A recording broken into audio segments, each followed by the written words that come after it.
క్షమిస్తారండి. అది తల్లిదండ్రులకి ఉన్న మంచి మనస్సు.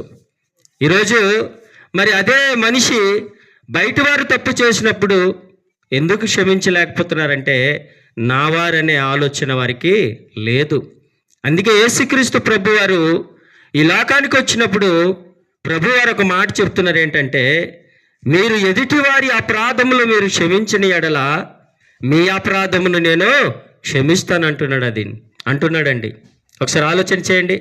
మనం ఎవరిని క్షమించము, కానీ మనం ఏమంటాం తెలుసా? నన్నైతే ఎవరైనా క్షమించాలి అంటాం.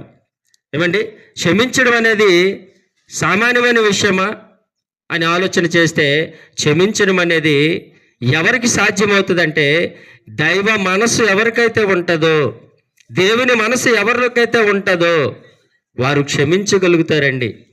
ఈరోజు చూడండి, మనుషులమైన మనము దేవుని దృష్టిలో ప్రతి ఒక్కరము మనము అపరాధం చేసి పాపం చేసి మనందరము చచ్చిన వారమై ఉండగా ఏమండి ఏ పాపము చేయని ఏమండి ఏ దోషము లేని ఏమండి యేసుక్రీస్తు ప్రభువారు ఆ పరమనున్న దేవుడు ఈ లోకానికి మనుషులమైన మనందరినీ క్షమించడానికి, మనం చేసిన పాపము నుండి మనకి క్షమాపణ ఇవ్వడానికి ఏమండి 2025 సంవత్సరముల కిందట యేసుక్రీస్తు ప్రభువారు ఈ లోకానికి ఏమండి శరీరధారిగా వచ్చాడండి.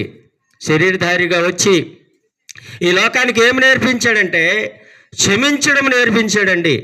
అందుకే పరిశుద్ధ గ్రంథమైన బైబిల్ గ్రంథంలో ఒక మాట రాయబడి ఉంటుందండి. అదేంటి అని అంటే, ఇదిగోండి, ప్రేమ అనేక అపరాధములను కప్పివేస్తుందటండి.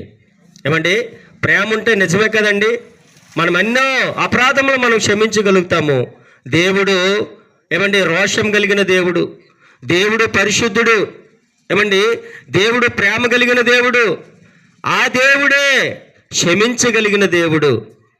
యేసు ప్రభు వారు ఈ లోకానికి వచ్చి మనుషులందరినీ దేని నుంచి క్షమించడం నేర్పించాడంటే, మనుషులందరూ పాపం చేశాం కదా, ఏమండి మనుషులందరం పాపం చేశాం కదా, మరి క్షమాపణ మనకి ఎక్కడ దొరుకుతుంది? క్షమాపణ ఎక్కడ దొరుకుతుంది చెప్పండి? మనం ఏం చేసేవారమంటే, ఇదివరకు మనుషులు పాపం చేస్తే ఏం చేసేవారంటే బలి అర్పించేవారండి. ఏమండి పశ్చాత్తాపం అంటారు దాన్నే, ప్రాయశ్చితం అంటారు దాన్నే. ఏం చేసేవారంటే కోలులు కానీ మేకలను కానీ ఏం చేసేవారంటే బలులుగా అర్పించేసి మనం చేసిన పాపానికి ప్రాయశ్చితం చేసేవారమండి. ఇది మనకు అర్థమైతే ఒక మనిషి ద్వారా ఈ మాట ప్రతి ఒక్కరము మనము నమ్మాలి. ఒక మనిషి ద్వారా ఆ మనిషి